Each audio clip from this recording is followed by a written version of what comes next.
The Winnipeg Tribune. The Winnipeg Tribune was a metropolitan daily newspaper serving Winnipeg, Manitoba, Canada from January 28, 1890 to August 27, 1980. The paper was founded by R.L. Richardson and D.L. McIntyre, who acquired the press and premises of the old Winnipeg Sun newspaper. It was often viewed as a liberal newspaper focused on local news and events. The paper was owned by Southam Inc. at the time of its demise. It was frequently referred to as the Trib. History: 1890–1975. The Winnipeg Tribune began publishing on January 28, 1890 as a city newspaper after the old Winnipeg Sun closed down.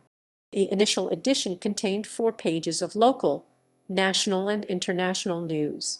It was then in competition with 2 other newspapers, the Manitoba Free Press and the Winnipeg Telegram. In 1914, the Tribune moved its editorial offices from the Exchange area to the Central Business District area of downtown on Smith Street. It remained there until it closed in August 1980. During the Winnipeg General Strike in 1919, the newspaper sided with the Citizens' Committee of 1000 and declared, "Winnipeg is now under the Soviet system of government." It was bought by Southam newspapers in 1920. In 1922, the Winnipeg Tribune launched a radio station, CJNC-AM, that broadcast on the frequency 410 kHz and closed down a year later, on March 9, 1923. Said the station manager at the closing, "We have some important news for you. Some of you may not consider it good news. The Tribune will give its last radio concert next Friday night. It will then dismantle its radio equipment and retire permanently from the broadcasting field." In 1942, the newspaper published a famous Army publicity photo of Mary Grey Eyes, the first Indigenous woman to enlist in the Canadian Women's Army Corps. The photo was soon picked up by British newspapers overseas. On Friday, September 5, 1969, the Tribune replaced its small user-folded TV listings printed on yellow paper with a glossy-covered 32-page booklet, TV Times, which was also featured in the Ottawa Citizen and the Montreal Gazette. On Sunday, June 21, 1970, a new Centrex telephone system was installed for advertisers and subscribers to use when they called. This allowed direct dialing without requiring the person to contact the switchboard operator first. 1975–1980. By the mid-1970s, daily circulation began to slip to 70,000 and was falling. The Southam chain decided on a total redesign of the paper. The new design made its debut on September 6, 1975. Although the offset press could print a 112-page newspaper, the September 6 edition was 124 pages, including the 48-page Trib classifieds. That forced the press operators to print the Trib lifestyle section separately. Within a few months, circulation gained 30,000 paid readers, which made the upgrade a success. A few days before the design change, on September 1, all private sale listings were made in the classified ads free in the form of a wanted free-for-all promotion. That was because of fierce competition with the Winnipeg Free Press. In March 1979, it bought some space atop the Casa Loma building, Portage Avenue, and Sherbrooke Street to hold Winnipeg's largest billboard. It read, "Logo with the Trib, it's Winnipeg first." The billboard was designed by the advertising firm Martel Stewart Limited and was larger than any that had been billboards seen in Winnipeg. It was also the largest in Western Canada. It measured 23 feet tall by 60 feet wide and had 4,000.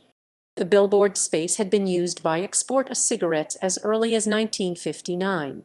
When Southam's Weekend magazine, The Canadian, merged with FP Newspapers Weekend, the Tribune decided to differentiate itself from the Free Press by creating a locally written tabloid, Trib magazine, which started on November 24, 1979. In the late 1970s, the Tribune started publishing the Weekend color comics in booklet form as collectible comics.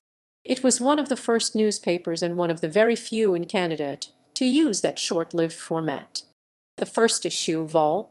1, Vol. 1, No. 1, was published September 24, 1977. The final issue, Vol. 4, No. 34, was published August 23, 1978, when the strips returned to the main edition. The trademark name is now owned by the paper's old rival, the Winnipeg Free Press. Closure. On August 27, 1980, without warning, the Tribune was abruptly closed, and 375 people were out of work. Gene Tulpner joked that he had just gotten new drapes and furniture. Val Weirier, who was with the Trib for 35 years, said that it was a shocking moment. However, people in the press room knew that something was coming because management had stopped the presses that morning, which did rarely and only for major events. Shockwaves moved through the community also, and many Winnipeggers were angry about losing a competing public voice. Worse yet, the closure happened at the same time as the closing of the Ottawa Journal.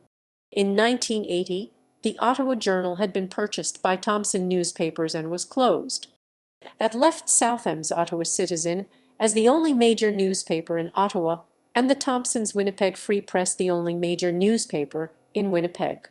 The Royal Commission on Newspapers, popularly known as the Kent Commission, was created in 1980 in response to allegations of collusion following the same-day closings of the Thomson-owned Ottawa Journal and the Southam-owned Winnipeg Tribune. The last issue, with the headline "It's Been 90 Great Years," remains a collector's item to this day. Afterward. A number of employees from the Tribune later helped form the Winnipeg Sun.